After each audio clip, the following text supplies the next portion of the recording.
Hola, muy buenas tardes. Bienvenidos nuevamente a este su espacio, A Otro Nivel. Muchas gracias por estar con nosotros y por estarnos viendo todos los días. Hoy tenemos como invitado especial, bienvenido senador, al senador Zoé Robledo. Zoé Alejandro, ¿eh? Así Tu es. segundo nombre siempre es, no sé por qué, por algún motivo, tiene nombre como de conquistador, Alejandro, algo así, Alejandro Magno, ¿no? Claro, sí, muchas gracias, Miguel Zoé Ángel. Alejandro Robledo Aburto. Senador por Chiapas, un hombre muy joven, muy dinámico. Bienvenido a estos estudios, Gracias. senador. Gracias, Miguel Ángel.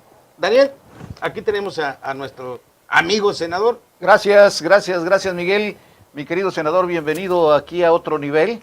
Daniel, muchas A gracias. este programa que estamos iniciando tratando de abrir espacios, tratando de hacer periodismo de otra manera, a otro nivel. Eso. Muchas gracias. Enrique. Miguel, Daniel, es un gusto tener al senador Zoé, bienvenido. Gracias por estar con Enrique. nosotros. Pues bien, queremos decirles que el senador Zoé Alejandro Robledo Aburto nació en la ciudad de Tuxtla Gutiérrez, Chiapas, el 9 de enero de 1979. Es hijo del exgobernador de esta entidad, Eduardo Robledo Rincón.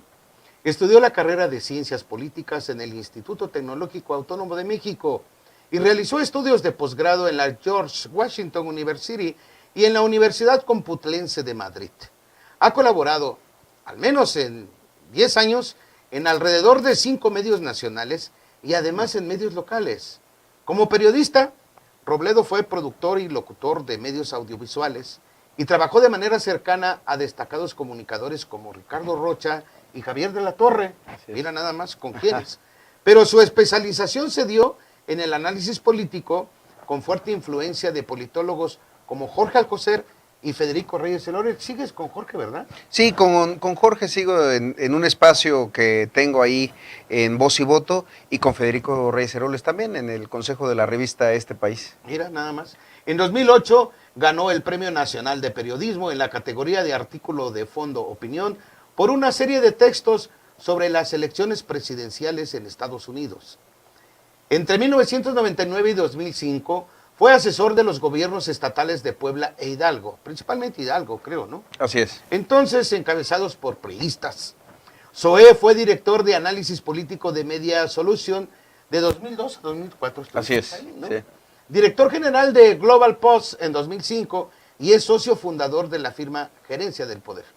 Es coautor junto con José Woldenberg, Salomón Chertoriski, ¿qué se pronuncia? Sí, así es, Salomón Chertoriski, que ahora es fue secretario de Salud, ahora es secretario de Desarrollo Económico del gobierno de Miguel Ángel Mancera. Siempre se me hizo muy difícil pronunciarlo, ¿será porque...? Pues es que es un nombre así como, no es como muy chamula ni muy de por acá. Son polacos ellos, ¿no?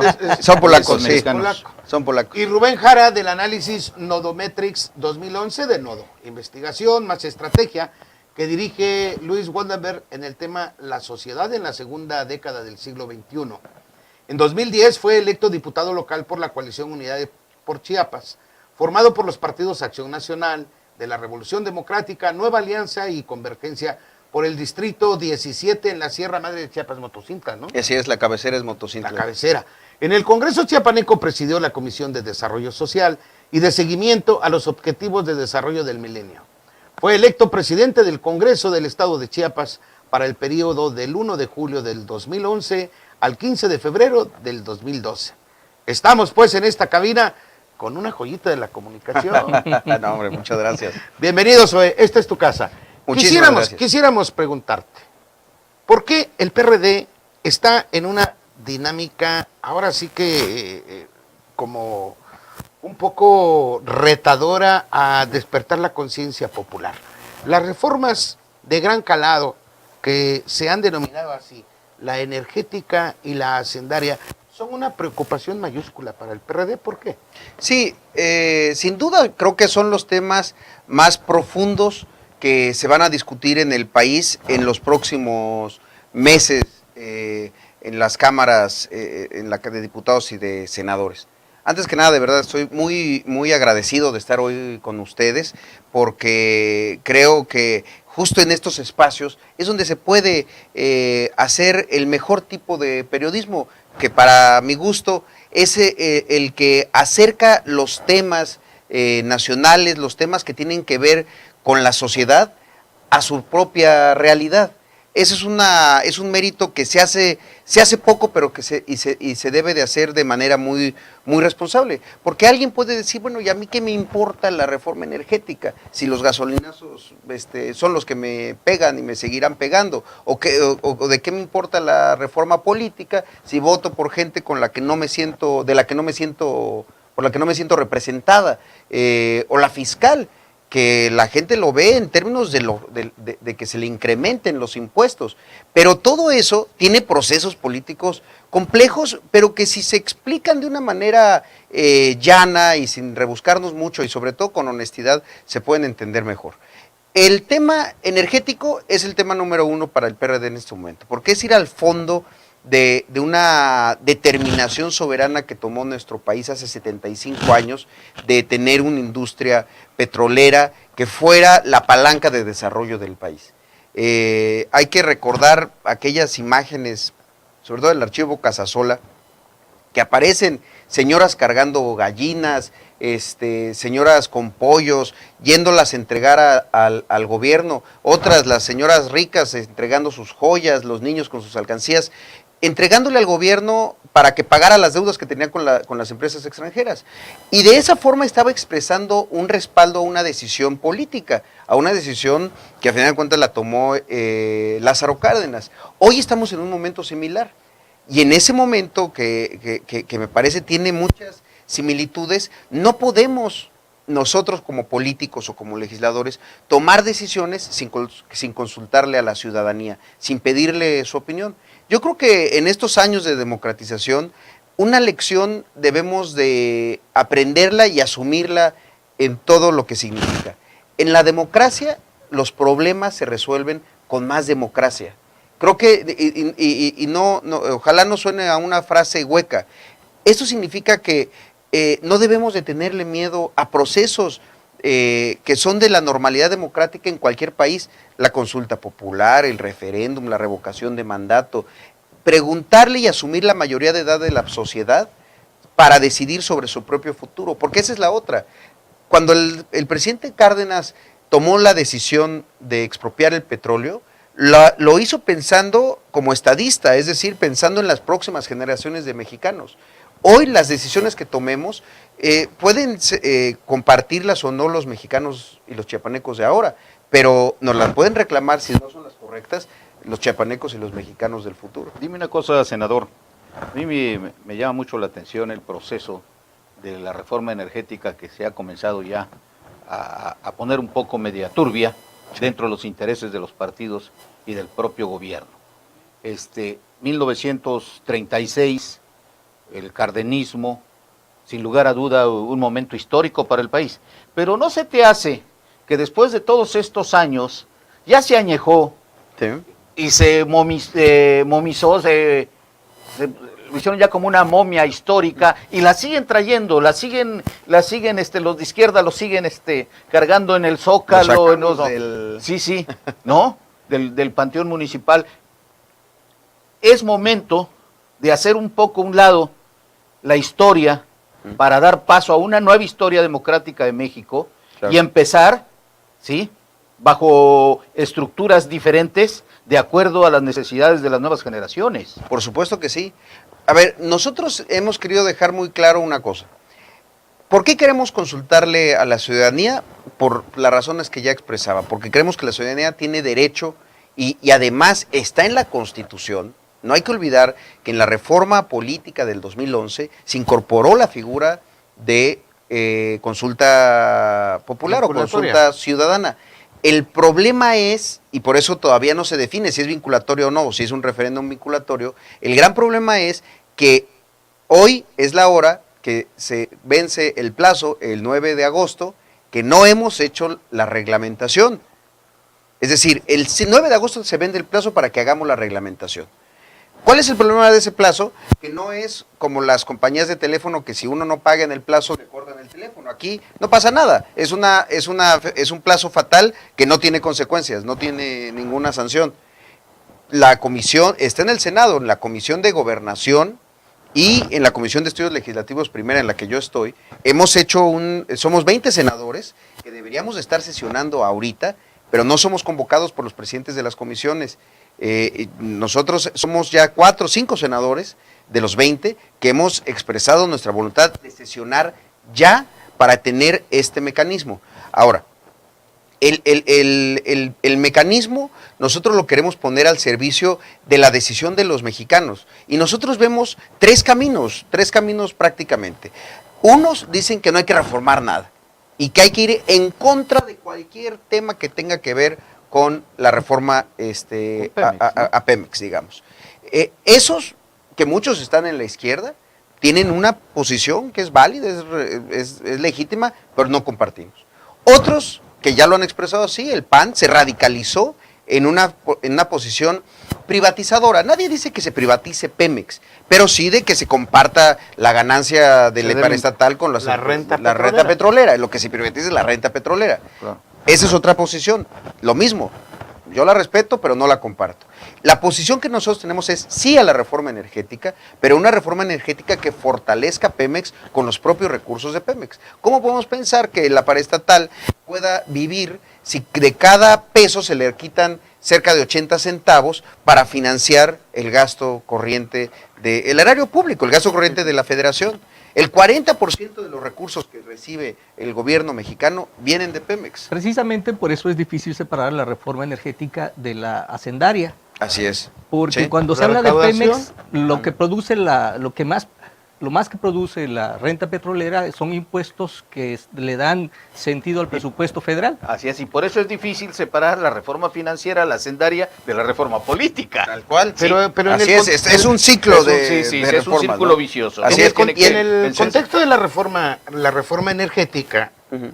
tú haces la referencia histórica de la propuesta de Lázaro Cárdenas, pero ahora retomada por Cuauhtémoc Cárdenas, Así es. que también está haciendo una propuesta con ese antecedente histórico donde no a la privatización, pero sí a la apertura de la inversión para la explotación y la exploración. Así ¿Es Claro. correcto ahí? Es correcto. Bueno, ¿por qué no escuchamos lo que dice Cuauhtémoc Cárdenas? Por supuesto. Porque hizo un llamado a los perredistas, además fijó un posicionamiento en relación a lo que su padre, el Tata Lázaro Cárdenas, Tata Lázaro. rescata de la industria petrolera de manos privadas extranjeras Ujú. para dejar la apertura. E incluso, si has de recordar, en 1940, Sí. en la primera reforma se deja la posibilidad de la inversión de particulares, porque aquí ni había tecnología ni dinero para sacarlo adelante, ¿no? Así es. ¿Te parece bien si escuchamos lo que Perfecto, dijo claro que sí. Cuauhtémoc Cárdenas? Vamos pues, tenemos imágenes por ahí de Cuauhtémoc Cárdenas, tenemos voz por ahí, audio, ¿no? Primero, que se concediera la autonomía de gestión y presupuestal de Pemex, el que no existe ninguna necesidad de reformas constitucionales, hay que reformar algunas leyes secundarias para que Pemex pueda operar como una empresa productiva, como una entidad productiva cualquiera, con las mismas reglas en que lo hacen las grandes empresas nacionales. Y esto permitiría, sin duda, reactivar la industria petrolera, que impactara favorablemente en el crecimiento económico del país y contribuyera de manera muy decisiva a la industrialización. Pues ahí está, él está de acuerdo en que sí haya recurso para industrializar, pero fíjate que me llama mucho la atención y no sé cuál sea tu punto de vista al respecto, que él dice, bueno, no hay necesidad de una reforma constitucional, Así es. siempre y cuando se le pueda dar autonomía a Pemex y que sea no solamente autofinanciable, Ujú. pero que ya no se le esté succionando además el recurso, ¿no? Así es. ¿Cuál sería tu propuesta en ese No, sentido?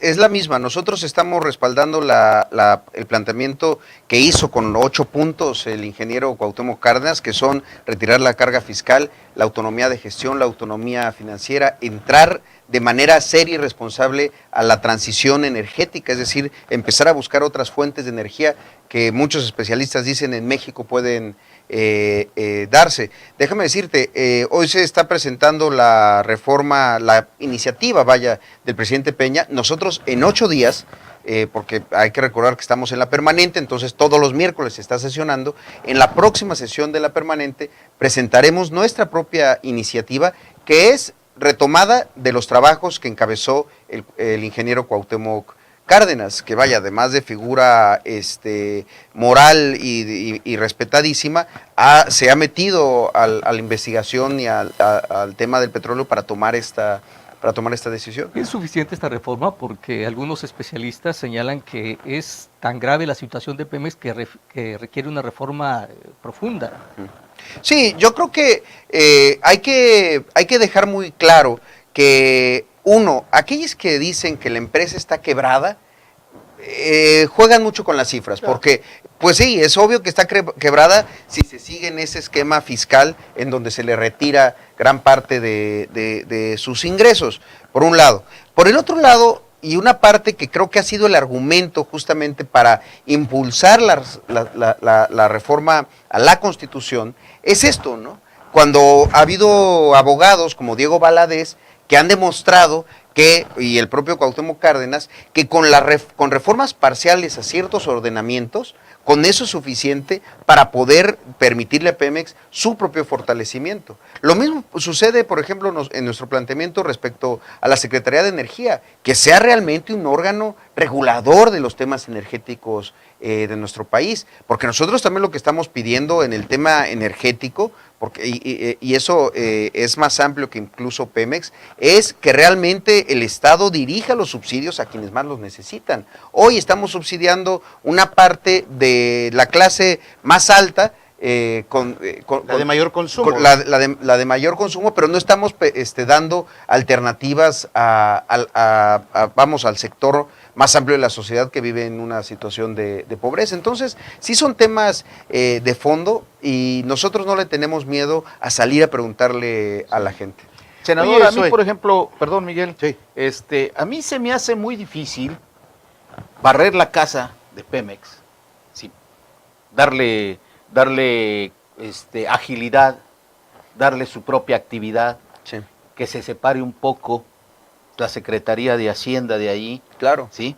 Lo veo muy difícil porque de ahí depende el gobierno. Uh-huh. Desgraciadamente, cuando hablamos de Pemex, ¿sí? Desgraciadamente los mexicanos lo entienden como corrupción.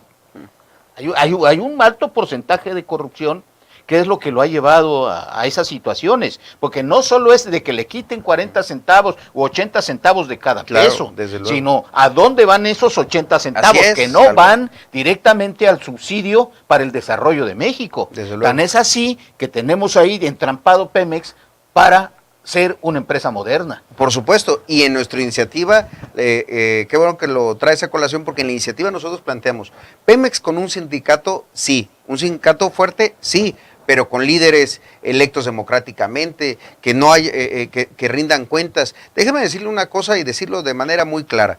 Nosotros tenemos una iniciativa aprobada por unanimidad en el Senado. Se juntaron 3 iniciativas, una del PRD, una del PRI y una del PAN, sobre temas de transparencia. La aprobamos por unanimidad el 22 de diciembre del año pasado. ¿Y Se atoró la ley secundaria?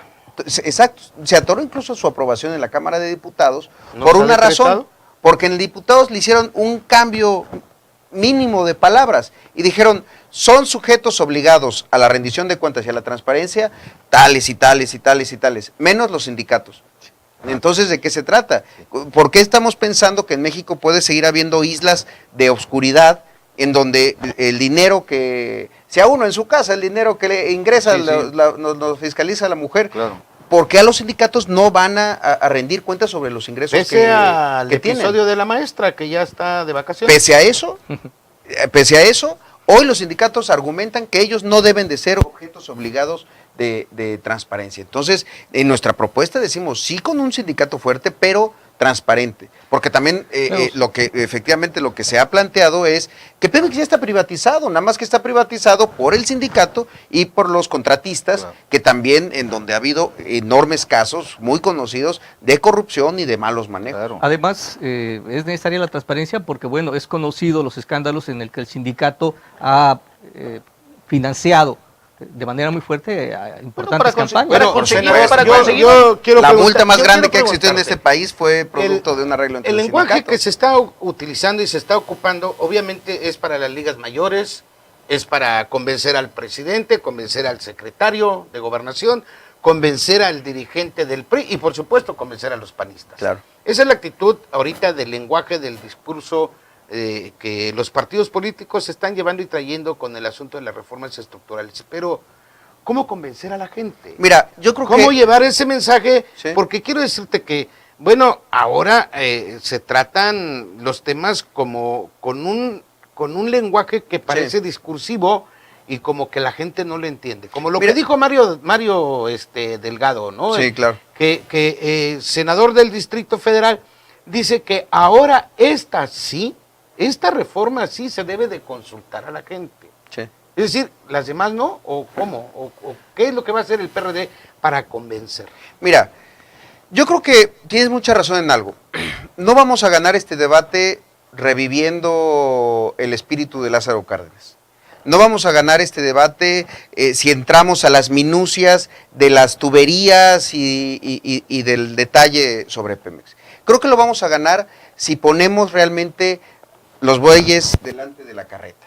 Y esto significa, ¿qué va a significar para los mexicanos el hecho de que Pemex deje de tener esas cargas y pueda ser una empresa exitosa y rica?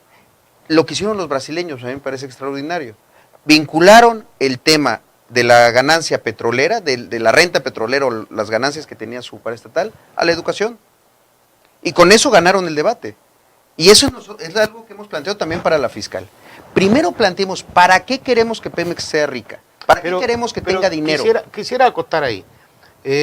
¿Crees que sea necesario, por ejemplo, esa referencia de Brasil y además ahora para el PRD una necesidad de una figura emblemática como Lula da Silva para que participe incluso en la plenaria del PRD, en las reuniones donde simbólicamente, bueno, pues hay un estandarte de un hombre exitoso en un programa energético en su país y que, bueno, pues aprovecharlo en el PRD. También. ¿Cómo puede concebir la gente, cómo puede entender ese lenguaje de, en Brasil, que hay pobreza, que hay miseria, que han salido adelante con programas, con un presidente de izquierda, y aquí los grupos de izquierda, dentro de un simbolismo de partido, ¿cómo pueden convencer? Mira, es que yo creo que, vuelvo a lo mismo, que digamos para qué queremos que Pemex tenga ganancias, porque las ganancias de Pemex nadie las ha visto porque se van al gobierno, a los sindicatos y a los que hacen negocios. Cero corrupción. Cero corrupción. Pero la otra es esta, mira, 4 de cada 10 jóvenes de secundaria en México abandonan sus estudios porque tienen que irse a trabajar, tienen que ir a migrar o porque no les alcanzan ni para los útiles escolares. Esa es la verdadera riqueza de la nación. El petróleo se va a acabar. Los jóvenes van a seguir creciendo, se van a convertir en la clase laboral y van a venir más jóvenes. Esa es la verdadera riqueza de nuestra nación, la juventud. Si nosotros no vinculamos una enorme riqueza temporal que podemos tener con el petróleo para que nuestra empresa sea moderna y pueda financiar el futuro, pues entonces estaremos peleándonos en una discusión totalmente mezquina, porque el sindicato defenderá sus intereses, porque los empresarios que tienen vinculación con Pemex protegerán los suyos y demás. Y también los que digan no hacer nada, pues es destinarnos también a que esos 4 de cada 10 jóvenes pues no tengan garantizado su futuro, cuando sí lo podrían tener. El tema es, ¿qué vale más la pena hoy? ¿Que se siga financiando a la burocracia mexicana, se siga financiando un sindicato o se financie el futuro de los jóvenes? Y no quisiera poner una pregunta mañosa, ni mucho menos, pero esa creo que es la gran discusión. ¿Para qué queremos que Pemex sea rico? ¿Para qué queremos recaudar más? Yo he pensado muchas veces cuando se dice vamos a crecer 2%, vamos a crecer 3%, si hay IVA a alimentos y medicinas vamos a crecer hasta 2 puntos más. Yo no estoy de acuerdo con el IVA a alimentos y medicinas porque empobrece a los más pobres, es una cosa que no terrible. Utilizas el lenguaje de Alejandro Sánchez, ¿no? Ahora ya le dice comida, ya no le dice alimentos. No, bueno, pero a lo que voy es a esto, pongamos primero para qué queremos ese dinero. Si no, la discusión es estéril. Esa debería ser la discusión en la que estemos ahorita. Y quizá esa, porque todavía no se plantean los términos de la consulta, debe de ser la gran pregunta de la consulta. Fíjate que estamos, senador, no sé si estés de acuerdo conmigo, sí o no. estamos frente a una clase media empobrecida en México, que se está empobreciendo cada día más. Sí. Por eso cuando dicen, vamos a crecer el 2%, el 3%, 4%, me imagino yo a los secretarios, ¿sí?, haciendo sus cálculos con sus cifras, 4%. Sí, 4%, sí en Estados Unidos pasa esto, bueno, 3%. Sí. Y no toman en cuenta lo que está sucediendo en México. Y es donde uno dice, los cambios tienen que hacerse. La mentalidad inclusive del administrador público, ¿sí?, de los secretarios, tiene que cambiar. Claro. Y la única forma de cambiar es a través de las grandes reformas. Pero reformas donde estén todos los partidos políticos inmiscuidos y toda la población. De ahí que el referéndum sea una parte primordial. Claro. Para lograrlo. De otra forma, yo no le veo mayor, lo único que voy a ver en los próximos días va a ser un enfrentamiento en los medios, ¿sí?, de senadores, diputados, líderes de partidos políticos, hablando por teléfono a los noticieros del mediodía, hablando por acá, bla, bla, bla, bla, bla, bla, bla, bla. Sí. Y la verdad es que si no se llega a un acuerdo en los próximos 30 días o 40 días, va a haber un retroceso en México. Yo no sé, ¿tú qué piensas, senador? Yo coincido contigo. Si esto se convierte en una discusión de líderes políticos que defiendan sus propios intereses, le estaremos fallando completamente a nuestra responsabilidad y al pueblo de México. Y lo digo con toda sinceridad. Pero en realidad lo es, ¿no? Porque si vemos en las izquierdas esa fragmentación que existe, y el ícono del mesianismo de la izquierda, Andrés Manuel López Obrador, pues ya pintó su raya y dijo, los del PRD que se vayan porque están entregados con Peña Nieto, con el Pacto por México. Nosotros somos independientes, nosotros no estamos supeditados a nada. Sí. Pero una buena parte importante del PRD quiere consultar a los mexicanos. Es decir, quiere esa parte que todos los mexicanos sean actores, no solamente los liderazgos. ¿Cómo lograrlo, pues? Mira, que es muy simple. ¿Qué sí vamos a hacer? Vamos a hacer una consulta el 1 de septiembre en Chiapas para pedir la opinión de los mexicanos respecto al petróleo y al tema de los impuestos. ¿Qué sí vamos a hacer? Ampliar esa consulta para que no solo los del PRD, todos, absolutamente todos, puedan participar. ¿Qué sí vamos a hacer? Pedir y trabajar en el Senado para que esa consulta se dé en los términos de la reforma política y sea vinculatoria, sea cual sea su resultado. Y déjame decirte, ¿qué no vamos a hacer? No vamos a tomar las calles, no vamos a tomar las tribunas, no se van a parar las vialidades, porque no queremos afectar tampoco a nadie. Si alguien lo hace, que se ubique bien quién lo está haciendo. El PRD está planteando una consulta para que la decisión colectiva más importante de los últimos años se tome de esa forma, colectivamente. Yo no estoy de acuerdo con quienes dicen, los mexicanos no son expertos, los mexicanos tienen mucha sabiduría y mucho sentido común. Y de esa forma, por eso un niño o por eso una señora de escasísimos recursos tenía el sentido común de decir, vale la pena que yo lleve esta gallina y se le entregue al gobierno porque ellos traen una deuda que en el futuro me va a beneficiar. Ese es el mismo sentido común que estamos pensando. ¿Por qué vamos a decir nosotros que gente como ustedes, tan enterada, con un criterio tan amplio, no dé su opinión, sea cual sea, sobre este tema? Y para los chiapanecos, ¿qué podría significar esta reforma? Hay una importante presencia de comisión a través de las hidroeléctricas y de Pemex en la zona norte. Por supuesto. Nosotros lo que estamos planteando es que, y es uno de los 8 puntos de la reforma que se van a retomar para la iniciativa de la propuesta de Cuauhtémoc Cárdenas, es incorporar el elemento social en la distribución de tarifas y de subsidios para que realmente logremos una cosa que es un ideal, pero estamos en el momento de pedirlo y de alcanzarlo, que es la equidad energética. No podemos hablar de equidad si el sur, por ejemplo, que es la región más pobre del país, no tiene acceso a energía barata. La Secretaría de Energía hace poco en el Senado de la República nos decía que los tubos de gas natural no iban a pasar por acá, donde está el desarrollo, porque gran parte del desarrollo de los países emergentes se finca en esa energía, que es la energía del futuro, el gas shell y todas estas cosas. Y veía uno las rutas de los gaseoductos, de los tubos, y decía, caray, me acuerdo que un compañero le preguntó al secretario de Energía, ¿y esas son los mapas del ferrocarril del Porfiriato o son los tubos de gas natural? Porque ahí no pasan por el sur. Entonces, nosotros lo que debemos de pedir es que el sur, nuestra larga reclamo de restitución y de reconocimiento de las grandes aportaciones que ha hecho Chiapas en materia de energía eléctrica y también de petróleo, se vean beneficiados con acceso a energía barata. Nosotros no podemos pensar en que podamos ser competitivos los chiapanecos de cualquier rama de la producción si no tenemos acceso a energía barata. También de eso se trata esta reforma. Claro. Fíjate Pues que bueno, yo quiero decirles que lamentablemente el Ya se tiempo acabó es el nuestro tiempo. enemigo más grande.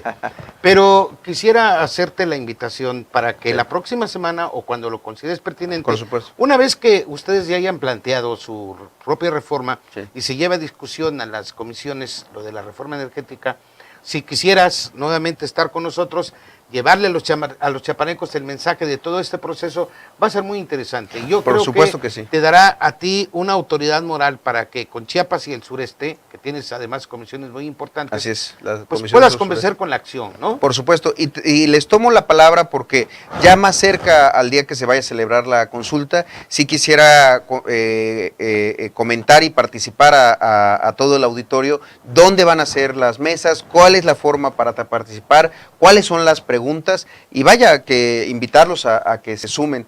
Por cierto, no es una consulta que vaya a organizar el PRD, la organiza Alianza Cívica, que es una organización que ustedes conocen, muy grande, estuvo Sergio Aguayo ahí, etcétera.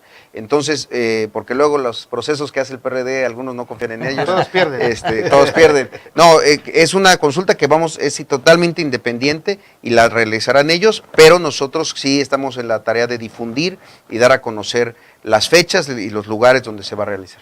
Pues muy bien, solamente nos resta agradecerles y aquí está el compromiso del senador Zoé Alejandro Robledo Aburto, que ahora sí, lo de Alejandro, porque eres un conquistador. Gracias. Gracias a ustedes y los invitamos a nuestra emisión de mañana con mucho gusto a esta misma hora. Solamente nos resta decirles, por favor, sean felices y buen provecho.